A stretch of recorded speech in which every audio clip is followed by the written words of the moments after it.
Hello and good afternoon to you all, our viewers, our panelists, and of course, the team at the Startup Summit Day 2. We are live and ready to kick off panel 6 for the summit. My name is Madame Roller, and I am the summit anchor.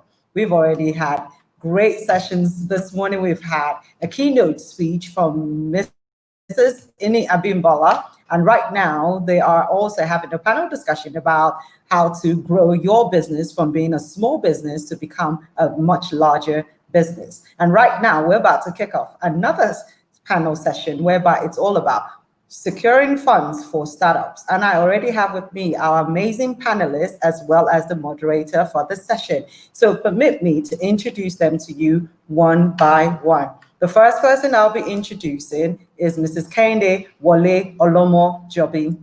Kehinde Wole Olomojobi is a C-suite executive and business leader with over 2 decades experience in treasury and investment financial performance management, business modeling, global finance market operations, equipment leasing, and international trade with a track record of linking performance to business strategy.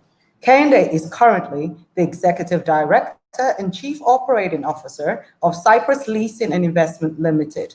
Prior to that, she has worked as the Group Head, Treasury, Assets and Liabilities Management at the Sterling Bank PLC. She is a member of the Chartered Institute of Bankers Nigeria, Chartered Institutes of Bankers Scotland and Wales, Institute of Credit and Collection Management Nigeria, Institute of Credit Administration Nigeria, and also the International Coaching Federation and Equipment Leasing Association of Nigeria. Kehinde is the convener of Aurora with KWO, a financial literacy and career mentoring group targeted at providing finance and career-related guidance and mentoring to individuals. Ladies and gentlemen, and all our viewers, please give a virtual welcome to Kehinde Olomojobi. Good afternoon, madam, and welcome. Good afternoon. It's a pleasure being here. Thank you so much for honoring our invitation. We look forward to a great panel discussion with you. Now, I'll be introducing our next panelist, IBITUNDE Balogun. IBITUNDE Balogun works as an executive director at Tangerine Life Insurance Limited. He's heavily involved in the daily running of the company's sales, digital strategy, and marketing teams. With a keen interest and a passion for developing leaders across all walks of life, he values discipline and excellence above all else. Before joining Tangerine Life, he was the head of strategy, research and projects at Alliance Insurance Nigerian PLC and previously worked with Equity Assurance PLC, where he learned the fundamentals of the insurance and finance industry. Alongside these roles, his love for entrepreneurship and technology led him to start 2 digital insurance businesses in the last 4 years, paving the way for the digitalization that is bound to happen in the largely traditional industry. IBITUNDE is an associate member of the Chartered Insurance Institute of London. He enjoys reading, cycling, golf, and is passionate about mentorship and creation of value in all spheres of life. Ladies and gentlemen, please welcome IBITUNDE Balogun. Hello, sir, and good afternoon to you. Hi, good afternoon. How are you? Thank you. I'm awesome. Thank you so much for being a part of our summit here today. And we know that you're going to share out of your wealth of wisdom with our viewers today. Thank you so much, sir. You're welcome. All righty. So the next person I'll be introducing is TOYIN ARALEPO. TOYIN ARALEPO is a first-class accounting graduate, a fellow of the Institute of Chartered Accountants of Nigeria, ANIEKAN, fellow of the Institute of Information Management of Africa, and an alumni of the London School of Business and Finance, with over 15 years wealth of experience across banking, telecoms, and fintech. Areas of expertise includes finance strategy and business partnering, financial planning, analysis and reporting, audit and business assurance, financial controls, and governance. She was the head of budget in UBA, responsible for over 400 business offices, budget preparation and consolidation, commercial controller and financial controller at Airtel Nigeria, where she managed a portfolio of over $1 billion in supported cost initiatives that saved millions of dollars, and the CFO of Cellulant Nigeria. She recently founded Africa Finance and Strategy Hub to support businesses, especially SMEs, that have access to professional financial management skills and tools that will assist them to understand, manage, and scale their businesses. She wants to help businesses build financial structures to minimize and maximize their cash and profit. Ladies and gentlemen, please join me in welcoming Mrs. Oluwatoyin ARALEPO. Good afternoon, everyone. Good afternoon. Thank you for having me. I'm so delighted to be here. And I can see KEHINDE. Wow, good to have you, and IBITUNDE too. Glad to have you. Same here. Thank you so much. It's a pleasure to have all of you on the panel. And so let me bring in the gentleman that is going to be moderating the session. He's a good-looking man, and he's also extremely brilliant as well. His name is ANIEKAN USOROH. He's a business administrator and consultant, a service delivery strategist, a communications professional, a prolific speaker, writer, and certified trainer. ANIEKAN is an unrepentant optimist who believes that there's always an opportunity to do the extra to attain excellence. ANIEKAN's professional background spans across FMCG, banking and finance sector, healthcare financing sector, development sector, and revenue consulting. He has over 18 years of corporate business ethics and experience. He is the convener of the Champion Summit, the Journey to Mastery Masterclass, and Speak Express, and host of the Connect. Ladies and gentlemen, please welcome our amicable moderator for today's session, ANIEKAN USOROH. Hello, ANIEKAN. A big clap for all of you guys. All right, so awesome salutations, Marola. Thank you so much for the amazing introduction. Great to see you, IBITUNDE. Great to see you, KEHINDE. Always good to see you again, and we're looking forward to an amazing hour. All right. Okay, thank you. Yeah, so you've got one more panelist that just showed up now, so let me bring him in, and then it will be over to you, ANIEKAN, to take it away for this panel session. Our final panelist for this session is William ANWANA. William is the Chief Financial Officer, Corporate and Investment Banking with Sterling Bank. He's a finance professional with over 13 years experience in financial reporting, analysis, modeling, and performance management. He is the chairman, CEO of Hajim Consults, a contemporary leadership finance consulting business propelled by a vision to develop the next generation to rise to their maximum potential. He is a fellow of the Institute of Credit Administration, ICA, a member of the Institute of Certified Business Consultants, and was recognized as the Enterprise CXO of the Year at the recently concluded AfricaCom event organized by Inform Tech. Ladies and gentlemen, please welcome William ANWANA. Hello, Mr. William. Hello. Hello, everybody. All right, guys. So, ANIEKAN, you guys have got 60 minutes to dish out all that you've got for our viewers. So, take it away and enjoy yourselves. All right, then. See you guys later. All right. Thank you so much, Madam Marola. So, like I was saying earlier, it's really good to see everyone, IBITUNDE, KEHINDE, TOYIN, and William. Thank you for making our time for us together. Let's get this underway. All right, so I was privy to sitting to listen to the keynote address that was, just before this delivered by the most amazing Amy Abimbola. And a couple of things that she said just resonated with me, which is really what we're going to be talking about.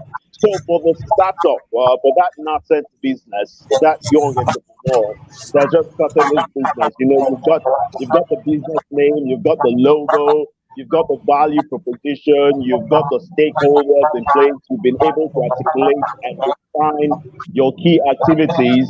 Then all of a sudden, after you've done all of that, you ask yourself, where am I getting the money to fund all of this? And so I'm going to start up with TOYIN, and we'll go around everybody. TOYIN, funding for startups, your first thoughts. Let me hear from you, TOYIN. All right, thank you so much, ANIEKAN. And I would like to start with the business model, right? You know, getting all the stakeholders together, understanding your value proposition, you need to look at the entire business model. And what is a business model? The business model is just telling you, how do you generate money?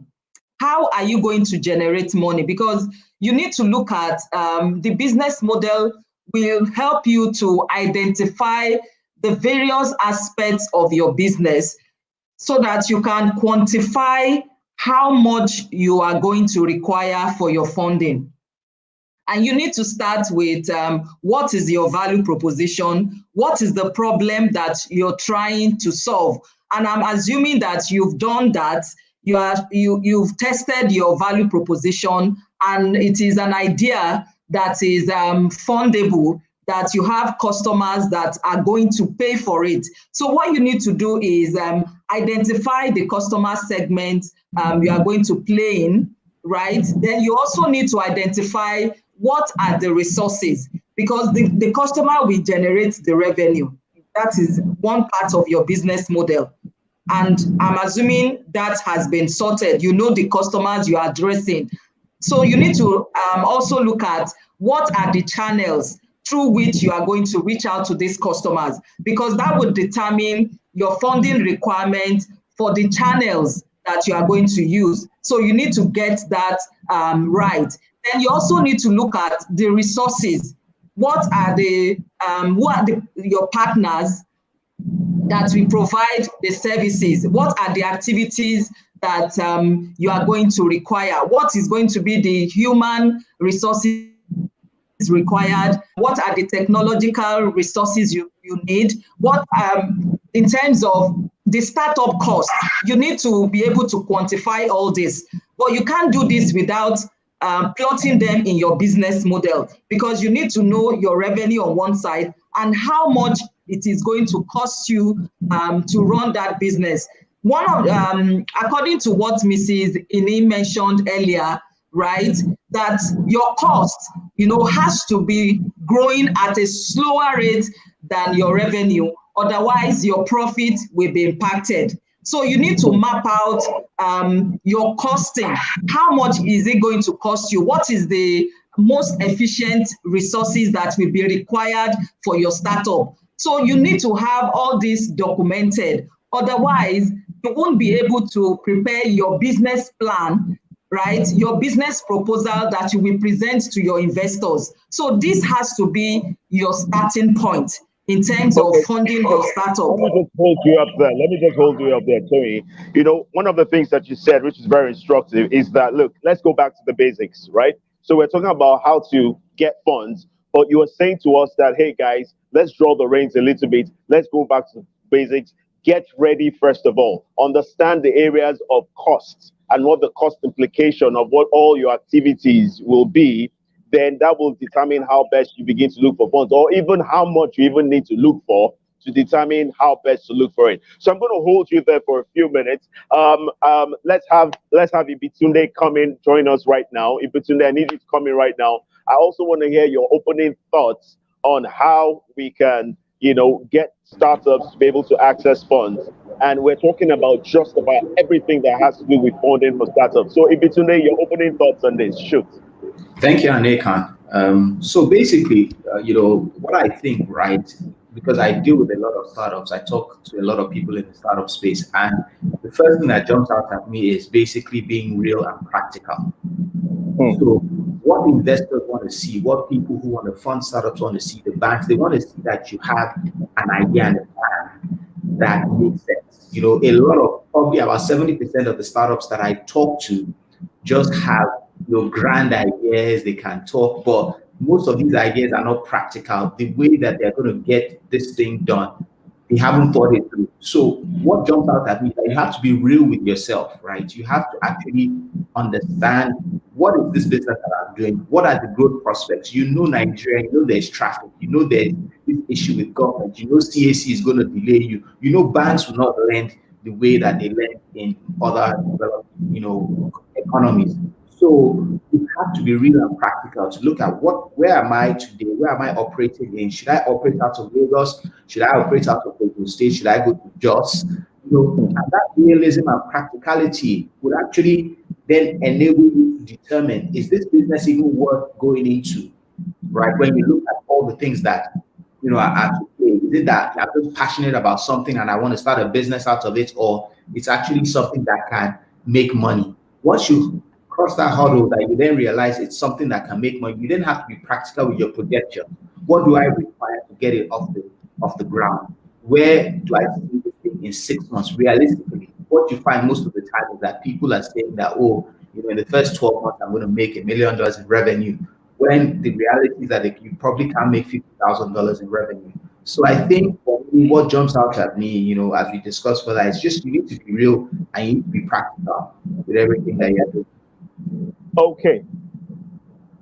Awesome. Ibitunde. So I get from you, and I'm just going to tell you, give you instant feedback. I get from you that, look, guys, you need to have something that is at minimum viability level. All right. So it's got to be able to have a cut in the market space. It's got to be able to generate a revenue. It's got to go beyond your passion. You have to be able to understand it in a way that you are able to practicalize it, break it down for whoever it is that will listen to you. I recognize the part about people just having a grand idea about what they want to do, but unable to articulate it in such a way that communicate the value of this business that they're saying and all this that they're doing. So right now, I'm going to also move away from Ibitunde. Let me talk to Kehinde. Kehinde, I want to have your opening thoughts, and then I'll cross over to William. So Kehinde, let me have your opening thoughts and start fund for startups. Thank you very much, ANIEKAN. And hello, Toyin. Ibitunde, how are you? For me, before you can say you want to attract funding as a startup, one of the things you have to think about, do you have your own skin in the game? I understand ideas precedes capital. Fantastic. You can have your business model, you can have your practicality. What is your own stake in this game? Every investor wants to know what skin you have in the game. That's one. Before you can become the beautiful bride that every investor or every financial services company wants to talk to or cut or woo, you have to have structure. Structure in terms of what do you need, when do you need it, how do you need it. The problem of most startups in Nigeria is the fact that they look for leverage without really needing leverage. So you may think it's money that you need. It might be something else that you need. And that's where the issue of structure is. Do you have a business account? Is your business separate from you as an individual? Because when you're talking about startups, we're talking about the low end of the business strata, the person who's just coming up on the business ladder. Your skin in the game, your structure is very, very germane to you being able to attract any kind of leverage or funding. Having said that, there are various ways you can raise money, but the first and foremost one is your own personal savings. For you to want to take other people's money, do you have yours? And everyone has something. Yours could be an idea, but it's important if you want to have people that are serious get interested in your business. They want to see your own skin in the game. So it could be personal savings, it could be from family and individuals, and most importantly, the dynamics of your business, the complexity of your business will determine what kind of funding you require. So the kind of funding a more structured business will be looking at is different from what a lower end of the business ladder will be looking at. So it's important that you understand what you need, when you need it, how you need it, and most important, have your own skin in the game. Put your money on the table. Put your money where your mouth is. Discussion. Awesome. Thank you very much, Kehinde. So, folks, here's something you need to learn.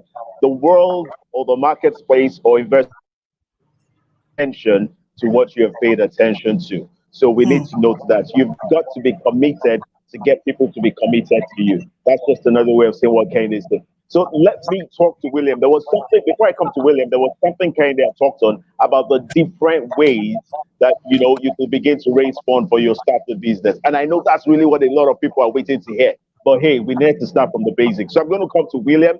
William, let me have your opening thoughts. Then I want you to transcend to the various ways by which people can begin to, you know, the different channels or avenues that people can use to raise funds for their business. William, go ahead.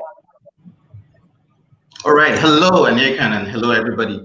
I think from listening to what everybody has said prior to now, we're sort of all on the same page regarding what startups need to do and the mindset they need to be in for them to be able to attract funding.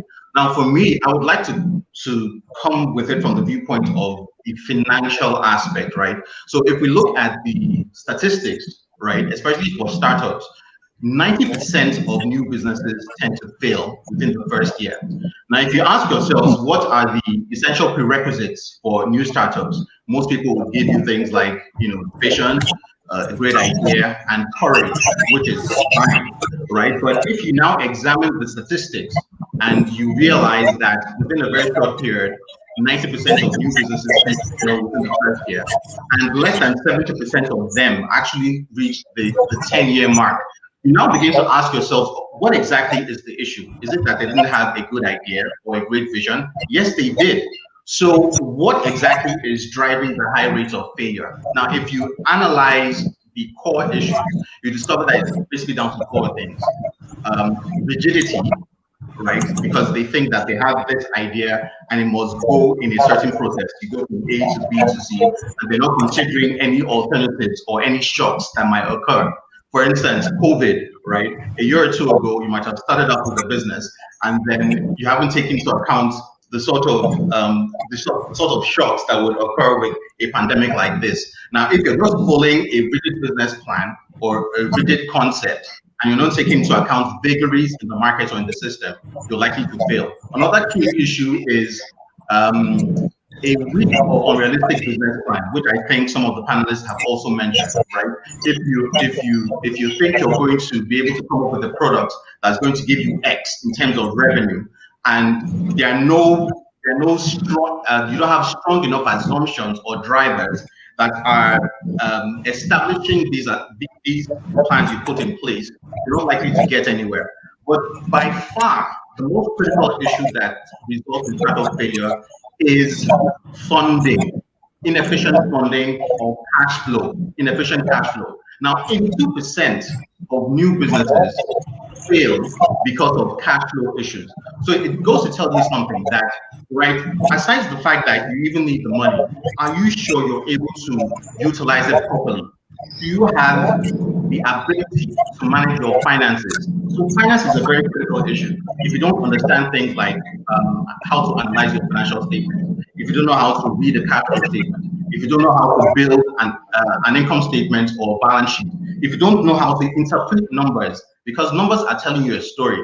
If you don't know how to do any of that and you're in business, the likelihood that you're going to fail is extremely high, right? So for me, beyond a vision, beyond an idea, beyond courage, you need a very strong background, or at least a very good working knowledge of finance and numbers. How do they relate and how do they help the business to drive in terms of reaching the potential? Now, to the other question, what are the various sources of funding, right? You know, traditionally we have things like banks, and we have, you know, the other places where you can go to for funding, you know, investment houses and all that.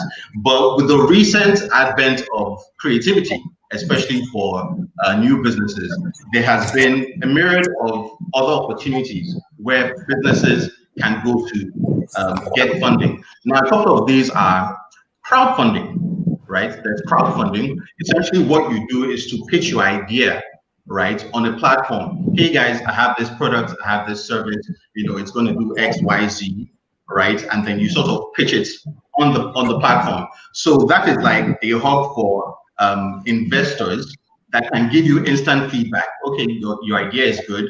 Okay, I would commit X amounts to that, right? But the thing about it is that your idea has to make meaning. guy Kawasaki, who is one of the core proponents of the Silicon Valley, has this very interesting quote. He said, "If you make meaning, you will make money."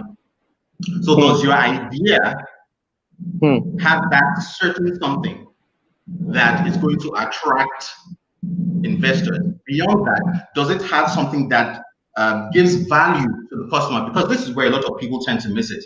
They have this idea and they think, okay, this is great, it's going to make me $1 million, I'm going to retire on Cloud9 and all that. But they haven't focused on the end result for the customer. Is the customer going to get value from this idea? That should be the starting point. Your USP should focus not on your product, but on your customer. When you make the customer valuable, they will make you valuable. All right. Okay. So William, just hold on. Right. I'm getting, this is getting really hot now. Just hold on. I'm going to bring Ibitunde back into the studio. Now, there's something that William said I just want to reiterate. You've got to be able, and this is for everybody out there, more than what you have having value, you've got to be able to learn to communicate the value. Right? Because it's not just one thing for there to be a value. You have to learn to be able to communicate value in such a way that people will be ready to place value on that thing which you communicated. Let me come to Ibitunde. Ibitunde, you were doing a lot of work with startups, and we're still on the different models or different channels or different avenues of funding. And, you know, practically, which has worked, which has not worked. Let me tell you something about crowdfunding. Africa, we've been doing crowdfunding for a long time, but we've been doing it for health issue. Hey, somebody has cancer.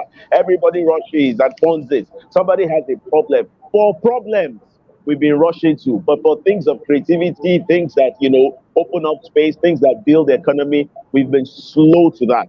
Now we have that whole concept being redefined for us. But let me get back to it. So for the startups that you work with, what has been the common issues with the different channels? What has been, I mean, not all the types of ways of raising funds can be as smooth as, you know, as it looks. So practically, tell me what the issues have been with each one, based on the experience that you've had working with startups today.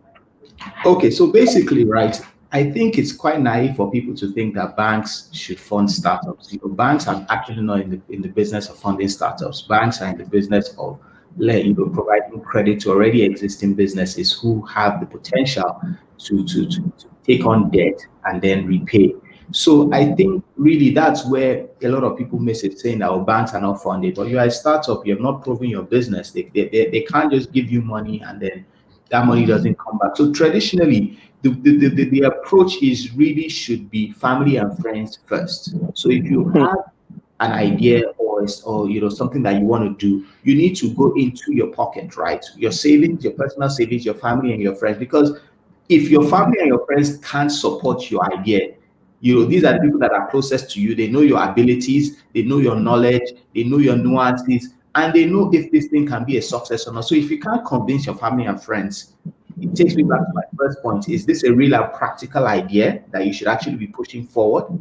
That's the first thing. Now, once you get past the family and friends stage, you should be able to, any idea that you want to do, create some sort of traction or some sort of, you know, stepping stone for people to see that, okay, fine, I have 200,000 naira, right? My family and friends, my brother, my dad, they're giving me an additional 500,000. So I have 700,000. With that, I'm able to show and prove something around the startup, right? So you should not also have 10 ideas or 10 product ideas. Have one or two, right, that you start up with. Once you're able to then show that, there are a lot of now, you know, capitalists, angel networks, you know, that you now need to network and be part of, right? Once you network and be part of those angel networks, you can then now get on follow-on funding, pre-seed funding, because look, if you are a startup that is not solving a problem that is really, really grand, you are not going to get funding. That's the truth.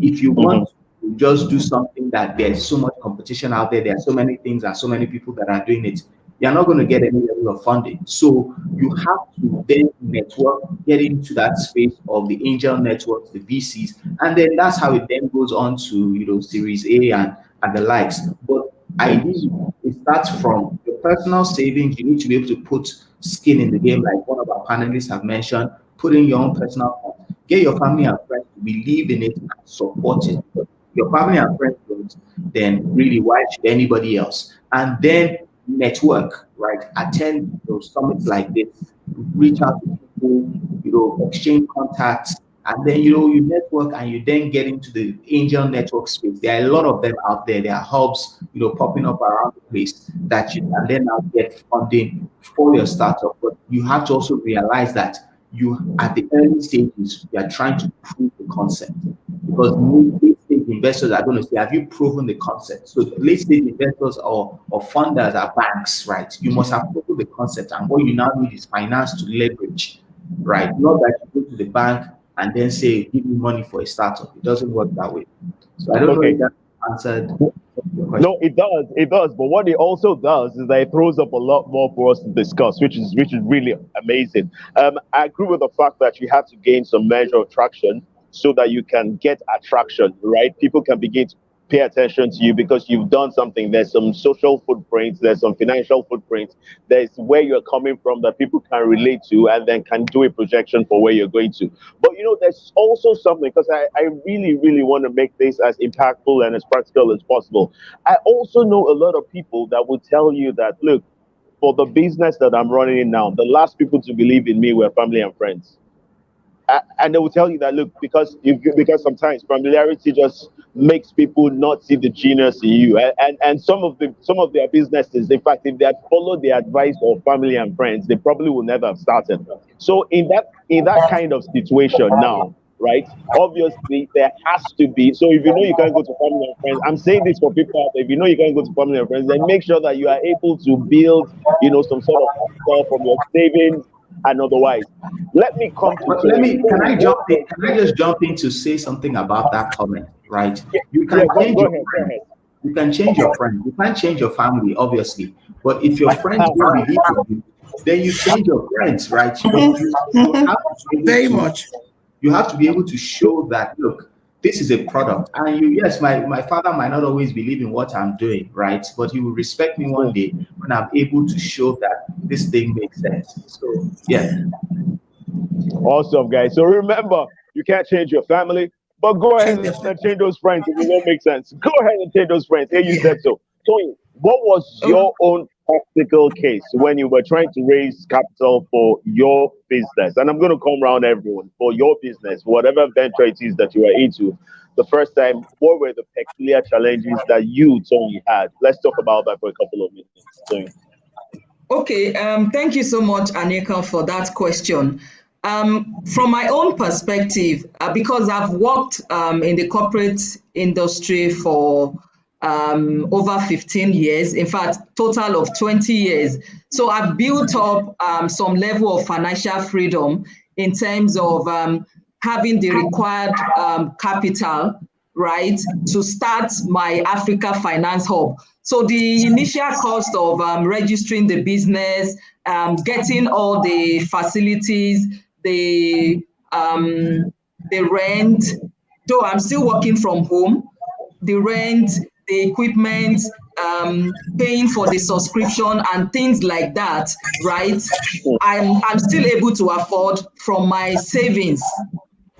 And one thing I want to highlight is, and this is extremely important, right? Despite the financial freedom, I still started lean. As a startup, you need to start in a lean manner. What I mean by this is that you don't have to go and rent an office in Victoria Island, when you are just starting out, because you need to build that social capital. And I'm talking from experience. I started this hub this year, right? When COVID started.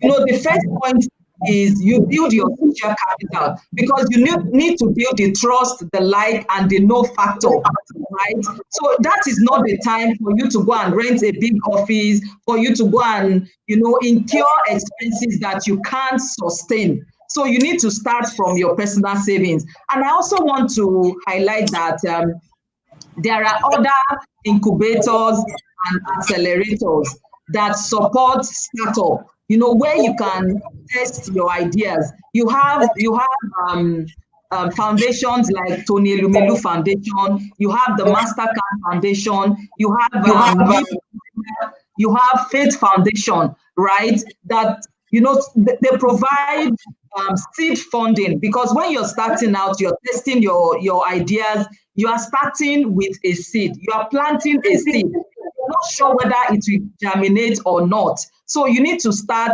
from that level that you are comfortable with. You can't, because you're starting, just look at yourself like a baby. You know, when a baby is born, right, you need to give the baby food, water first. You don't give the baby solid food because the baby cannot digest it. So you need to start small and scale fast.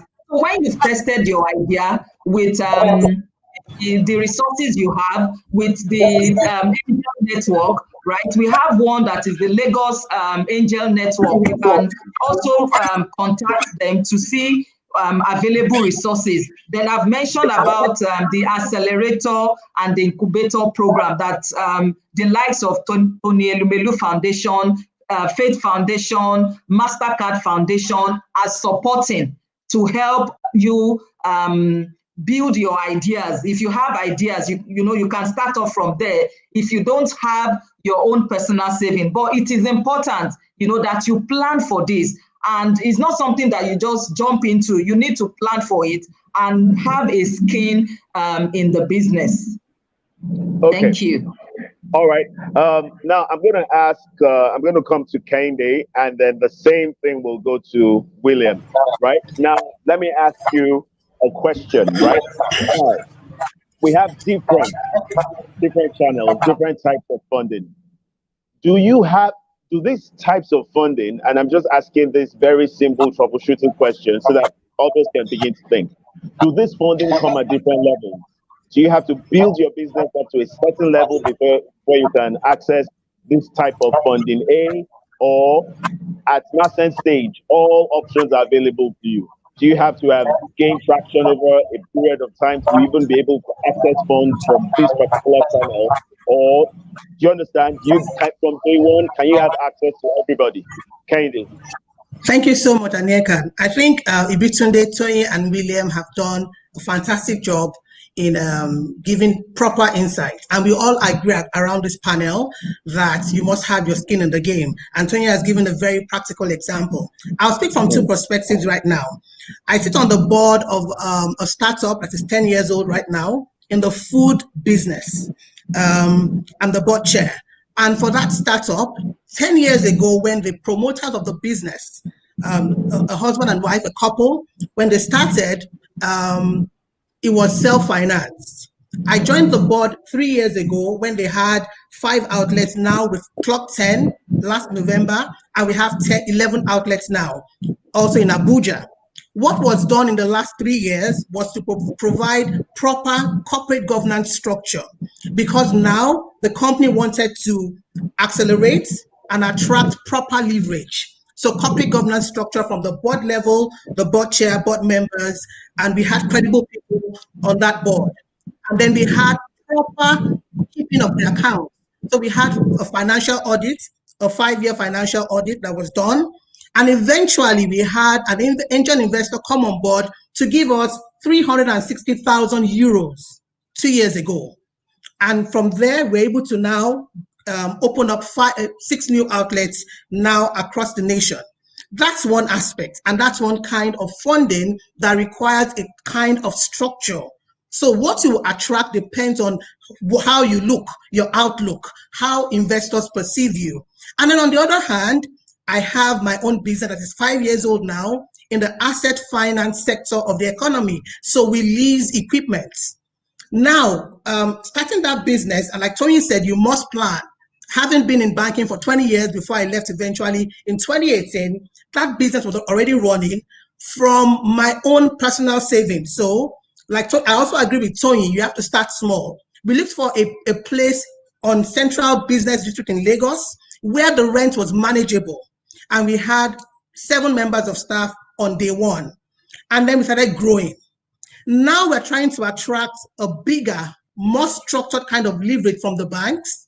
What we did in last year was to do a financial audit 4 years. So we have our financial statement for 4 years. Now we've been able to build collateral. So the banks are asking for landed property, blah, blah, blah. Yes, from the family end of the business, myself and my husband, we have property. So we're putting that down. The kind of leverage you want would depend on what you are able to bring to the table.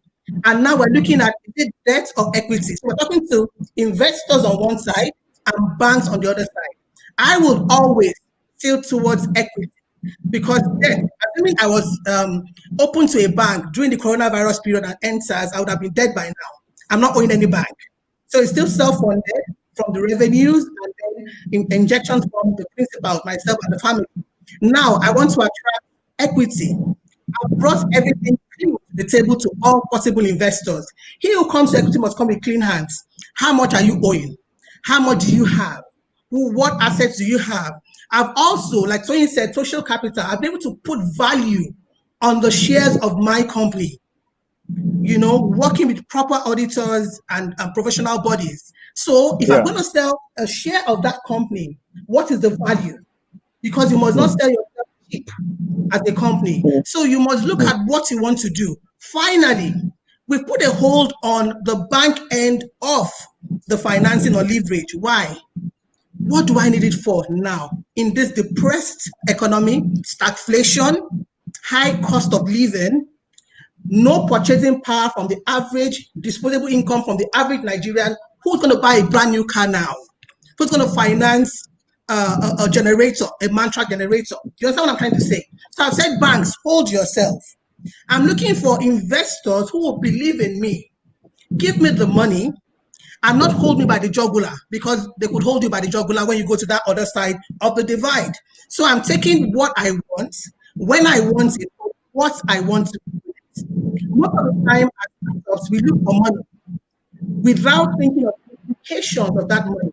Most businesses are collapsed because they are choked by the implications from the kind of stuff they look for. So I'm talking about moratorium for my investors right now. I'm talking about a part of a business, a constable part. I'm thinking of giving them after 5 years, you know, bearing in mind inflation, you know, the negative yield of treasury bills, the return on what I'm going to use that money for, and so many other indices. We've also had the last 4 months had to downsize the staff strength and leave it on technology. So we have apps. You want to apply to finance a machine, go to the app and apply. I don't need marketers on the street of Lagos for social distancing, for health reasons, you know. You must also know how to get what you want. And that's just the brief I'll bring to the table right now to allow every other person to add more value. Okay. I hear you, Kehinde. I hear you. William, I want you to just pick up from where you stopped with reference to the same question. I know you have, this is bringing you back to where I interjected at the very beginning. We're still talking about the different types. So, William, go ahead. All right, thank you. And very excellent points that Kehinde made. I think it also underscores the sort of issues we were talking about earlier, especially with regards to planning, right? And then the financial, your ability to understand your financials, right? Now, if those two things are missing, there's a very strong likelihood that you're going to find yourself in trouble within a very short period of time. Now, that still goes back to my earlier point about the high rate of startup failure and what is driving that high rate. Now, talking about getting funding from investors, right? She made a valid point that you can either get it from debt or equity. You also need to understand what are the implications of either of those two on your financials. If you're going to the debt route, right, what is the implication of that on my P&L? What is the implication of that on the bottom line, right? Is it better for me to go the equity route? If you're going the equity route, what value of shares are you willing to give to an external investor, right? How many of those are you going to get? At the end of the day, do you want to find yourself down to only 20% share of a company that you built, right? Or do you want to have a mix of the two, debt and equity? So these things need to be very clearly understood from the outset, so that you don't find yourself in trouble within a very short period of time. Now, what do investors look out for when they are giving you money. They want to see that you have a very sound marketing strategy. Because the bedrock of your business is what? Is customers. If you don't have customers, if you don't have a plan for attracting them, if you don't have a plan for retaining them, how do you plan to drive your customers to the door?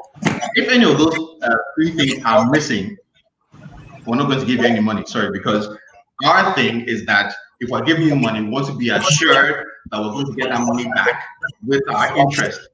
Now, if you're not putting anything on the table that gives me that comfort, I'm not going to give you jack. It doesn't work that way. Okay. So you need to have a very sound marketing strategy. You need to have a very sound concept of where you want to be in terms of your financial projection, which is why I made that point about understanding, having a working knowledge of finance. Now, what I've found is that although a lot of entrepreneurs have a very good knowledge of what they want to do, of their product or their service, that core thing about finance is what is missing. And this is very important because, you know, some of them tend to be like, okay, this is Greek, I'll just give it to my accountant. Now, when the investors are talking to you, not your accountant, they're going to be asking you some specific questions. Okay, what is your return on equity? What is the cost of your liquidity? Is it at that point you're going to be like, sorry, can I call my accountant because he's the guy? No, they're going to kick you out of the door, right? So you need to be in a place where you're able to comfortably sit down on the table and, okay, yeah, so return on equity is going to be X, Y, Z. I've built in the cost of liquidity. I think that the time value of money is going to play out in X, and it's going to give me this return, so that for you, the investor, you're guaranteed this percentage or return in 5 months' time, in 10 months' time, or whatever it is. Because the essence of funding, you need to realize that, is that the investor wants to see a return. So whether you're going to an angel investor, whether it's a VC, right, whether it's a grant, you know, whether it's even family and friends. Okay, we talk about family and friends, right, who will give you money. But for those of them, right, who want to see, okay, bros, we'll give you X amount of money. How are we sure that we're going to get it? You know, because there are those sorts of people, and you cannot afford to, you know, sort of like sweep that under the carpet.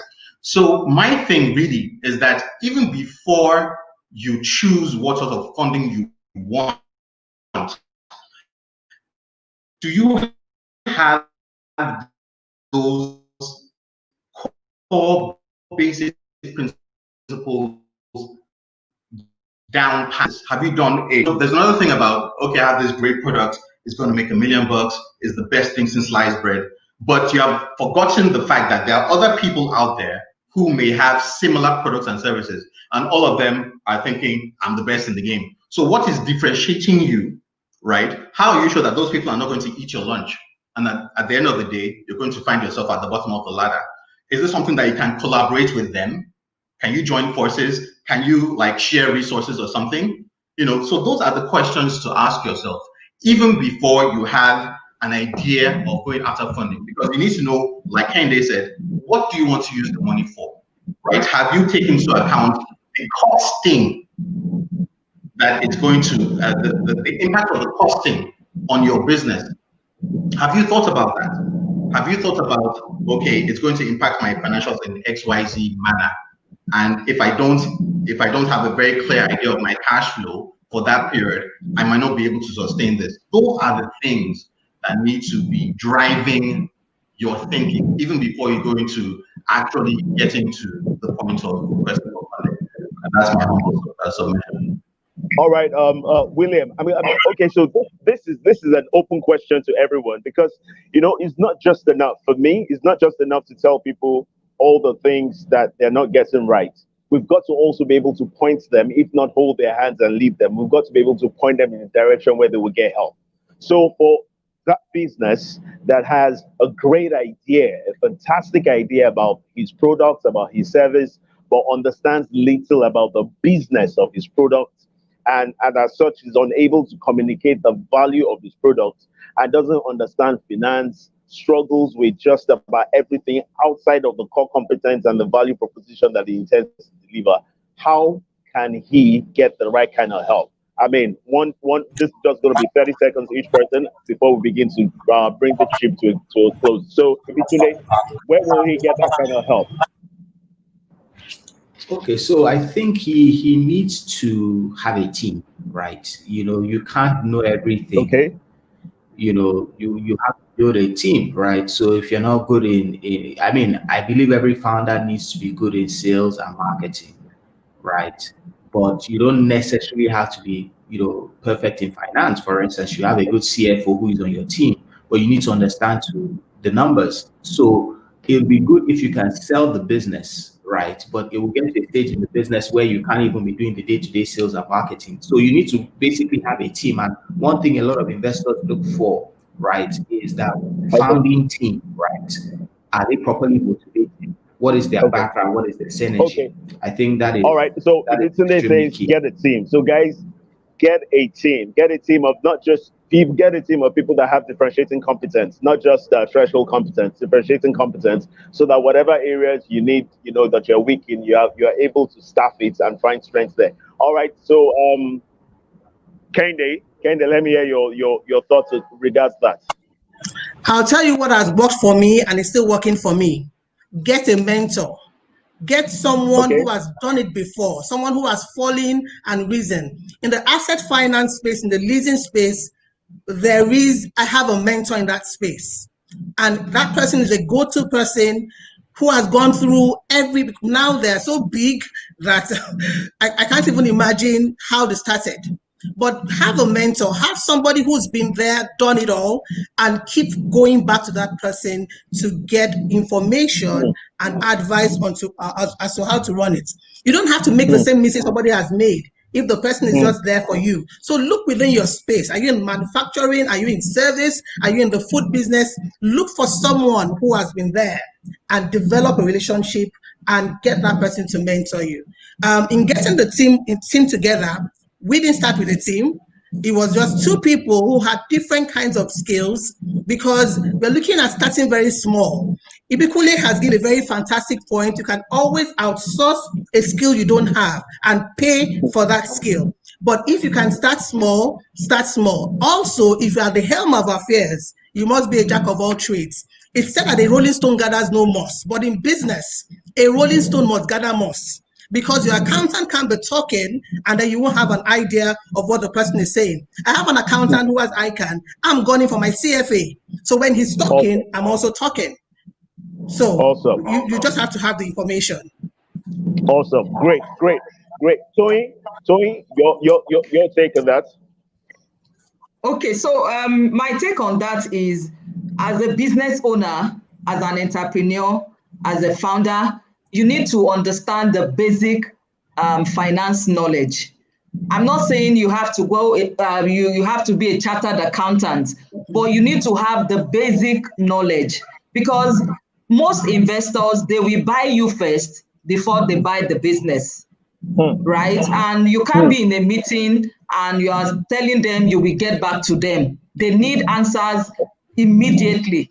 So you need to understand the basics. You need to learn. Open yourself to learning. You just have to learn. You know, for you to be the founder, for you to be the CFO, the CEO is a big responsibility.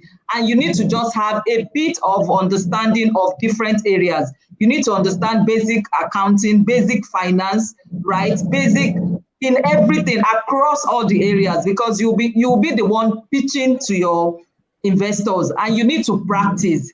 You need to keep practicing, you know, in front of those that know better than you, so that when you make mistakes, right, they can correct you. And that is the essence of going into some of these incubator, like I mentioned earlier, the accelerator program, where you learn a lot. They will handhold you, they will support you and give you those critical knowledge that you need to pitch your business to investors. Okay, awesome. So you say have a basic understanding of everything. I dare to say, Toyin, that I will actually say have an impressive understanding, because basic doesn't cut it. Have an impressive understanding of every area of your business. You've got to know. You've got to know. As my former boss would say, you just have to know. William, you're taking it. All right, thank you, and thank you, Tony, for those very excellent points, and everybody really. So again, understanding the essentials of entrepreneurship is key. Now, how do we get the new guy from where he is to where he needs to be in terms of knowledge? Because knowledge really is the driving force. If you don't have the knowledge of branding and innovation, if you don't have a good knowledge of finance, like we said, or the principles of management, right, or the purpose of your business, really, it all boils down to the lack of knowledge, which is why we're seeing those outcomes of failure. So incubators and accelerators, Chris mentioned that, which is very critical, right? We have quite a number of them. If you do some research, you see things like I think the Spark Hub, right? That's one of them. But even beyond that, I think that the newbie entrepreneur needs to be able to immerse himself in an ecosystem that is thriving. And I'll give you an example. In a private state, right? And I'm just not saying because I'm from a private state, but I have really seen that. Now, my wife happens to be the entrepreneurial owner, right, in this state, right? And what they've done is to build up an entrepreneurial ecosystem. They have an entrepreneurial development center where they bring together newbie entrepreneurs and they put them in a particular place and say, look, guys, you need to know X, Y, 1, 2, 3. You need to know about government policy. You need to know how these policies will affect you. Taxation, how does it affect you? Finance, how does it affect you? Strategy, how does it affect you? And then you're in a place where you're exchanging ideas with people in various who have various other businesses, where you're now able to have that synergy. Even if you guys are not going to collaborate, you can exchange ideas. Okay, this is what I'm doing that is working for me. Why don't you adopt it? And then you see that the community begins to grow, such that it has a positive effect on the community. And the number of entrepreneurs in our pipeline has grown exponentially because they have realized that there's a limit to what the government can do. And it's also us by virtue of the fact that we can leverage on our inbuilt skills. And we can now join this community that will help us to grow, right? And we're now able to meet our goals as a community. And that has the positive effect on the state as a whole. Okay, so hello everyone. You guys have been like the best panel so far. I hope the other people are not going to get jealous, but really, this panel has been seamless. You guys have been dishing out so much context. I've been like having a ball at the back, and I was like, yay, awesome job. So I just want to announce to all the viewers that we're going to have a keynote address from Fela Durotoye on another stream. So for those of you that want to listen to his keynote address, you can use the new stream card, which you can find on our Instagram handle and as well as on our Telegram page. But if you're still really glued to the screen, listening to this awesome panel, so please stay with them because they will soon be rounding up and then you can still join Fela Durotoye's keynote address. So I want to say a big thank you to all our panelists because I will not be around to be able to see you off. And please continue to dish out all the information and have a great day. Thank you so much. Thank you, Marola. Thank you, Madam Marola. Thank you so much. All right, guys. We're actually winding up because I said to myself that we're going to contain this within 1 hour. Lord knows that I tried. Lord knows that I tried. And with what each of you have said, I think we need to take this offline and keep this going for days and hours. All right. Okay. So now in closing, right, I'm about to give everybody an opportunity to give a closing remark. You had an opening thought. You're about to give your closing thoughts. But this is how I would like for the closing thought to be. I want you to go back in time 20 years. Sit right now, William, sit across William 20 years ago. IBITUNDE, sit across IBITUNDE 20 years ago. TOYIN across TOYIN 20 years ago. KEHINDE, same. And for that initiative that William will take in the future, for that initiative, that business that IBITUNDE will start in the future, I want you to pull their ear and to advise them right now. Right now, with all that you've seen, all the skill, the experience you have, the competence that you come across, the ecosystems in which you function, I want you to say, KEHINDE. I don't want you have to warn that KEHINDE because the future is waiting for that KEHINDE. All right, so I'm going to start with IBITUNDE. IBITUNDE, start. Okay, so 20 years ago, I was still in primary school. So No, I thought of it too. I thought of it. I thought of it, but I said as long as you are not in diapers. I thought of it, but I said as long as you are not in diapers, you can probably start a business. So go ahead. no worries. I got a really early start. So I think that, what I would change, right, is just basically, I think that your network is your network, right?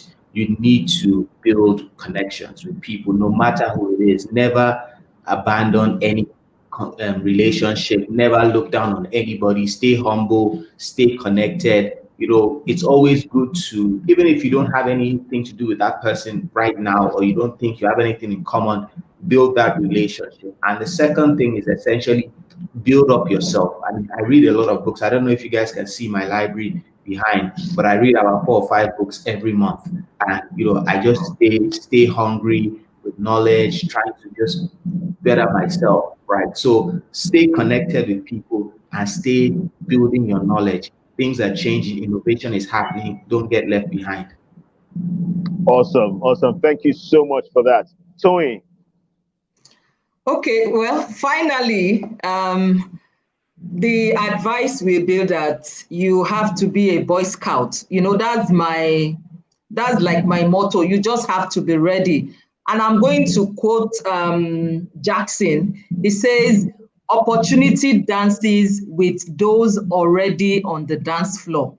Let me repeat that. Opportunity dances with those already on the dance floor. So when the opportunity comes, are you going to be on the dance floor? That is the food for thought I'm leaving to everyone on this platform. You just have to be ready so that, we don't have stories that touch the heart. And there are so many opportunities that are coming in 2021. So you just have to be ready. Awesome, Thank awesome. you. Someone, what you just said now reminded me of something I said years ago. You just have to be in the mix. You just have to be ready. You just have to be doing it to make more things happen. In other words, no matter how gifted Ronaldo is, no matter how gifted Messi is, they can't score goals from the bench. You have to be on the field to get those goals. Yes. Kehinde. So Kehinde, that's your turn now, Kehinde.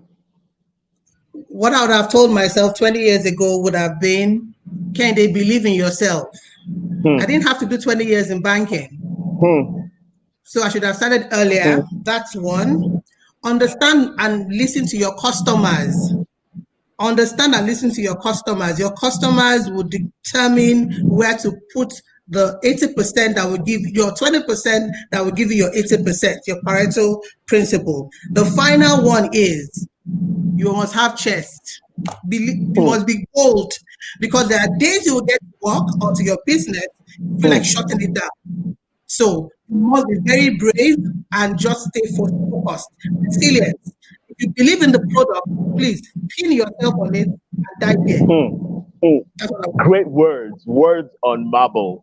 Words on marble. Words on marble. All right. So we're gonna go quickly to can we have the layouts of the screen change? Those are the back end. We're gonna go quickly now to William, but I need the layouts of the screen changed before I bring William on. So can we have those at the back end respond to that? All right, there we are. Okay, so William, let's hear from you. All right, 20 years ago, I would have reminded myself of the words of late President John F. Kennedy. Ask not what your country can do for you. Ask what you can do for your country. Now, he was talking about service, right? Service is key. The fruit that you're bringing to the market, that fruit, that gift that is within you, is not for you. It is for the community. It is for the customer. It is for the people who need what you're carrying. So your focus needs to be on them.